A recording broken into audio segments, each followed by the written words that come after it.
Praise the Lord. കഴിഞ്ഞ വീഡിയോയിൽ വെളിപ്പാട് പുസ്തകം 1 മുതൽ 3 വരെയുള്ള അധ്യായങ്ങളുടെ വിശദീകരണമാണ് പറഞ്ഞു നിർത്തിയത്. ഇനി 4ഉം 5ഉം അധ്യായങ്ങളുടെ വിശദീകരണമാണ് ഇപ്പോൾ ചെയ്യാൻ പോകുന്നത്. ഇതിൽ ഈ മഞ്ഞയിൽ കൊടുത്തിരിക്കുന്നതെല്ലാം വിശദീകരണങ്ങളാണ്, മറ്റതെല്ലാം വചനങ്ങളും. താഴെ പറയുന്ന ദർശനം സ്വർഗത്തിൽ പിതാവായ ദൈവത്തിന്റെ മുമ്പിലുള്ള ഒരു കാഴ്ചയാണ്. സ്വർഗത്തിലൊരു വാതില് തുറന്നിരിക്കുന്നതാണ് ആദ്യം കണ്ടത്. പിന്നെ കാഹളനാദം പോലെ ഒരു ശബ്ദം പറഞ്ഞത് എന്താ വെച്ചാൽ, ഇവിടെ കയറി വരിക, മേലാൽ സംഭവിക്കാനുള്ളത് ഞാൻ നിനക്ക് കാണിച്ചു തരാന്നു. അതായത് യോഹന്നാൻ ഈ ദർശനം കാണുന്ന സമയം മുതൽ പിന്നീട് വരാനുള്ള എല്ലാ കാര്യങ്ങളുമാണ് ഇതിൽ കാണിച്ചു തരാം എന്ന് പറഞ്ഞിരിക്കുന്നത്. എന്നാൽ 1-ാം അധ്യായത്തിൽ പറഞ്ഞിരിക്കുന്നത് യേശുക്രിസ്തു പറഞ്ഞ കാര്യമാണ്. യേശുക്രിസ്തു പറഞ്ഞത്, നീ കണ്ടതും ഇപ്പോഴുള്ളതും ഇനി വരാനുള്ളതും കാണിച്ചു തരാമെന്നാണ് അവിടെ പറയുന്നത്. അത് 12-ാം അധ്യായത്തിലെ കാര്യങ്ങളാണ് പറഞ്ഞിട്ടുള്ളതെല്ലാം തന്നെ.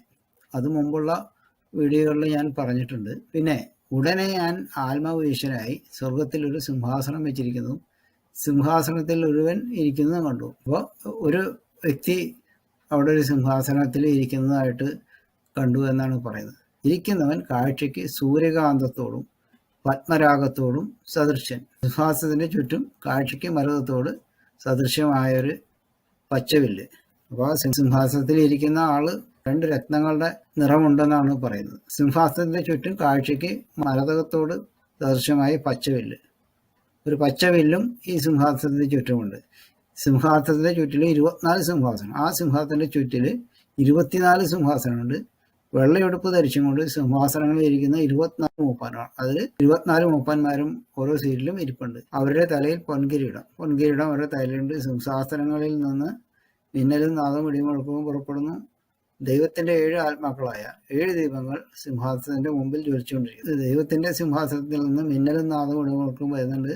അത് തന്നെയുമല്ല, അതിന്റെ മുമ്പിൽ 7 ദൈവാത്മാക്കൾ ജ്വലിച്ചുകൊണ്ടിരിക്കുന്നു എന്നാണ് പറയുന്നത്. സിംഹാസനത്തിന് മുമ്പിൽ പളിങ്കനൊത്ത കടൽ അവിടെയുണ്ട്. സിംഹാസനത്തിന്റെ നടുവിലും സിംഹാസനത്തിന്റെ ചുറ്റിലും 4 ജീവികൾ, അവയ്ക്ക് മുമ്പുറവും കണ്ണ് നിറഞ്ഞിരിക്കുന്നു.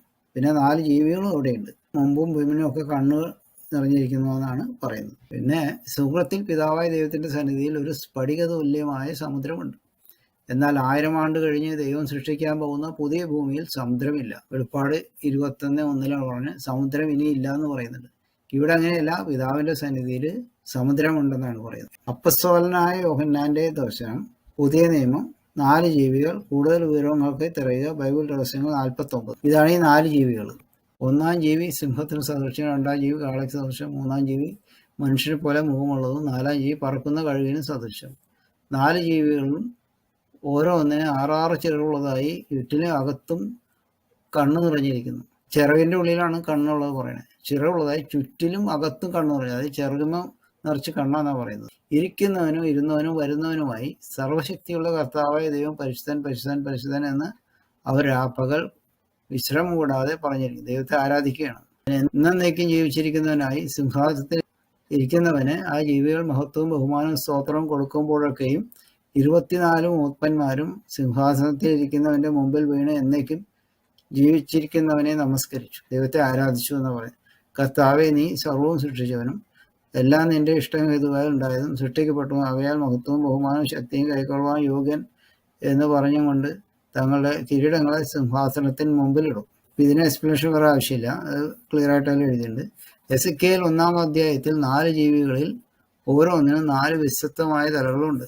എന്നാൽ വെളിപ്പാട് പുസ്തകത്തിൽ പറഞ്ഞിരിക്കുന്ന 4 ജീവികൾക്കും ഓരോന്നിനും ഓരോ തലകൾ മാത്രമേ ഉള്ളൂ. ഇതിൽ നിന്നും അപ്പോസ്തലനായ യോഹന്നാൻ കാണുന്ന ദർശനത്തിൽ, എസെക്കിയേൽ കാണുന്ന ദർശനത്തിലെ ജീവികളിൽ ഓരോന്നിന്റെയും 4 തലകളിൽ 3 എണ്ണം വീതം മുറിച്ചു മാറ്റിയതായി കാണുന്നു. എന്നാൽ അപ്പോസ്തലനായ യോഹന്നാൻ ഈ ദർശനം കണ്ടതിന് ശേഷം ഇന്നേ വരെയും ഇങ്ങനെ ഏതെങ്കിലും ജീവികൾ ഭൂമിയിൽ വന്നതായിട്ടോ യാഗമായി അവരുടെ തലകൾ മുറിക്കപ്പെട്ടതായിട്ടോ ഒന്നും അറിവ് നമുക്കില്ല. എസെക്കിയേൽ പ്രവാചകന്റെ ദർശനം, പഴയ നിയമം, 4 ജീവികൾ. ഇത് നമ്മൾ റെഫർ ചെയ്തതാണ് ഓൾറെഡി. പിന്നെ 5-ാം അധ്യായം, ഞാൻ സിംഹാസനത്തിലിരിക്കുന്നതിൻ്റെ വലം കൈയിൽ അകത്തും പുറത്തും എഴുത്തുള്ളതായി 7 മുദ്രയാൽ മുദ്രയിട്ടൊരു പുസ്തകം കണ്ടു. ആ പുസ്തകം തുറപ്പാനും അതിൻ്റെ മുദ്ര പൊട്ടിപ്പാനും യോഗ്യൻ ആരുള്ളൂ എന്ന് അത്യുച്ചത്തിൽ ഘോഷിക്കുന്ന ശക്തനായ ഒരു ദൂതനെയും കണ്ടു. പുസ്തകം തുറപ്പാനോ നോക്കുവാനോ സ്വർഗത്തിലും ഭൂമിയിലും ഭൂമിക്ക് കീഴിലും ആർക്കും കഴിഞ്ഞില്ല. പുസ്തകം തുറന്ന് വായിപ്പാനെങ്കിലും അത് നോക്കുവാനെങ്കിലും യോഗ്യരായി ആരെയും കാണാതെ കൊണ്ട് ഞാൻ ഏറ്റവും കരഞ്ഞു. ഇതിന് ഉള്ള കാരണം ഒക്കെ നമ്മൾ താഴെ പറയുന്നുണ്ട്. പുസ്തകം തുറക്കുവാനും അതിൻ്റെ അകത്ത് നോക്കുവാനും യോഗ്യരായ ആരെയും കാണാത്തതുകൊണ്ട് യോഹന്നാൻ കരഞ്ഞു.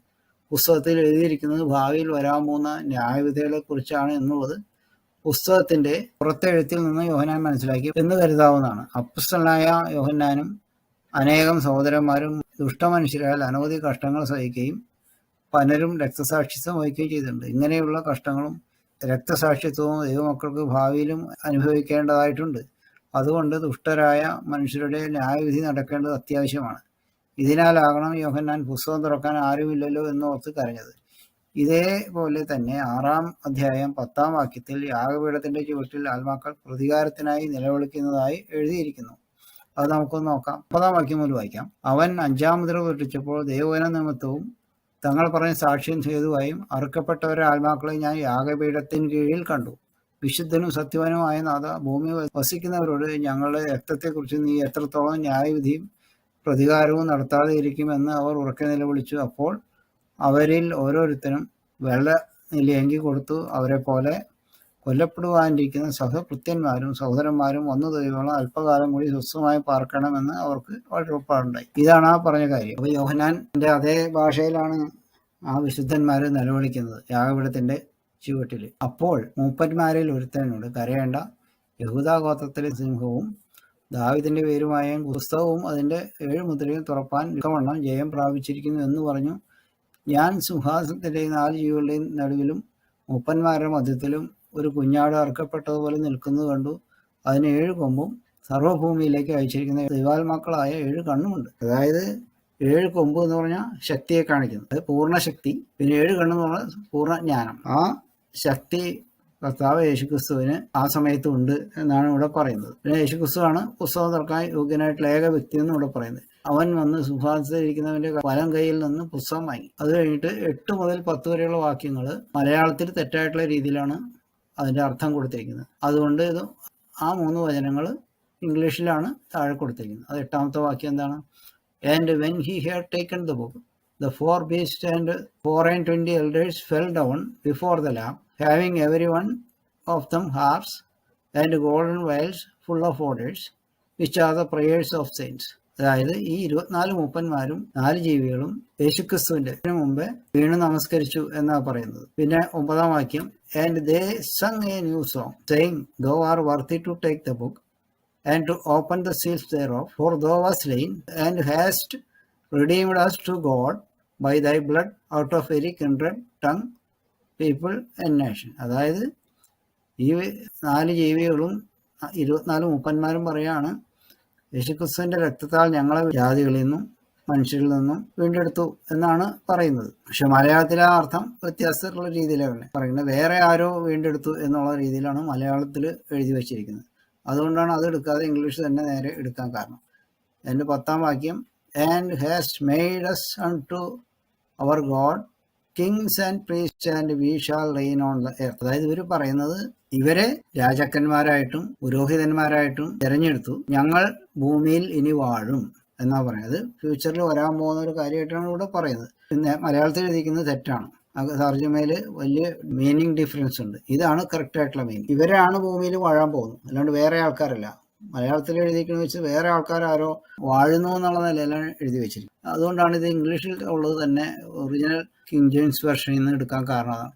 ഇവിടെ യോഹന്നാൻ 24 മൂപ്പന്മാരെയും 4 ജീവികളെയും കാണുന്നു. ഈ 24 മൂപ്പന്മാരും 4 ജീവികളും യേശുക്രിസ്തുവിന്റെ രക്തത്താൽ വീണ്ടെടുക്കപ്പെട്ടവരാണെന്ന് അവർ തന്നെ പറയുന്നു. ഇതിന്റെ അർത്ഥം അവരെല്ലാവരും പുതിയ നിയമ വിശുദ്ധന്മാർ ആണെന്നതാണ്. 24 മൂപ്പന്മാരിൽ 12 അപ്പോസ്തലന്മാരും ഉൾപ്പെടുന്നത് ചിന്തിക്കുന്നതാണ്. അപ്പോസ്തലനായ യോഹന്നാൻ ഒഴികെ എല്ലാ അപ്പോസ്തലന്മാരും 1-ാം നൂറ്റാണ്ടിൽ രക്തസാക്ഷികളായവരാണ്.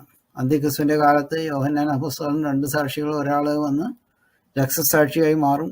7 മുദ്രയുള്ള പുസ്തകം പിതാവായ ദൈവം യേശുക്രിസ്തുവിന് കൊടുക്കുന്ന ദർശനത്തിലെ കാര്യങ്ങൾ ഭാവിയിൽ സംഭവിക്കാൻ പോകുന്ന സംഗതികളായിട്ടാണ് യോഹന്നാന് കാണിച്ചു കൊടുക്കുന്നത്. എന്നാൽ ഇപ്പോൾ 7 മുദ്രകളിൽ 4 തുറന്നു കഴിഞ്ഞു എന്ന് ഇതുവരെ നടന്ന സംഭവങ്ങളെ വിലയിരുത്തുമ്പോൾ നമുക്കറിയാം. അതിനാൽ ഈ കണ്ട കാഴ്ച പുസ്തകം കൊടുക്കുന്ന കാര്യം സംഭവിച്ചു തീർന്നു എന്ന് നമുക്ക് മനസ്സിലാക്കാം. പിന്നെ ഞാൻ ദർശനത്തിൽ സിംഹാസനത്തിന്റെയും ജീവികളുടെയും മൂപ്പന്മാരുടെയും ചുറ്റിലും ഏറെ ദൂതന്മാരുടെ ശബ്ദം കേട്ടു. അവരുടെ എണ്ണം 10,000 10,000 1000 ആയിരുന്നു. ഒരുപാട് ദൂതന്മാരുടെ ശബ്ദം പിന്നെയും കേട്ടു എന്നാണ് പറയുന്നത്. അവിടെ വേറെയും ദൂതന്മാരുണ്ട്.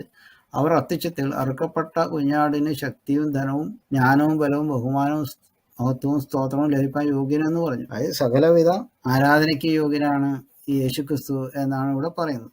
സ്വർഗത്തിലും ഭൂമിയിലും ഭൂമിക്ക് കീഴിലും സമുദ്രത്തിലുള്ള സകല സൃഷ്ടിയും അവയിലുള്ളതൊക്കെയും സിംഹാസനത്തിരിക്കുന്നവനും കുഞ്ഞാടിനും സ്തോത്രവും ബഹുമാനവും മഹത്വവും ബലവും എന്നേക്കും ഉണ്ടാകട്ടെ എന്ന് പറഞ്ഞത് പിതാവിനെ ബഹുമാനിക്കുന്ന അതേമാതിരി തന്നെയാണ് പുത്രനെ ബഹുമാനിക്കുന്നത്. 4 ജീവികളും ആമേൻ എന്ന് പറഞ്ഞു മൂപ്പന്മാർ വീണ് നമസ്കരിച്ചു. അപ്പോൾ 4 ജീവികളും മൂപ്പന്മാരും പിന്നെയും ഈ രണ്ടുപേരെയും പിതാവിനെയും പുത്രനെയും ബഹുമാനിക്കുന്നുണ്ട്, ആരാധിക്കുന്നുണ്ട്. അതാണ് ഇവിടെ നമുക്ക് കാണുന്നത്. ഇതോടെ ഇത് തീർന്നു, ഇത് നിർത്താണ്.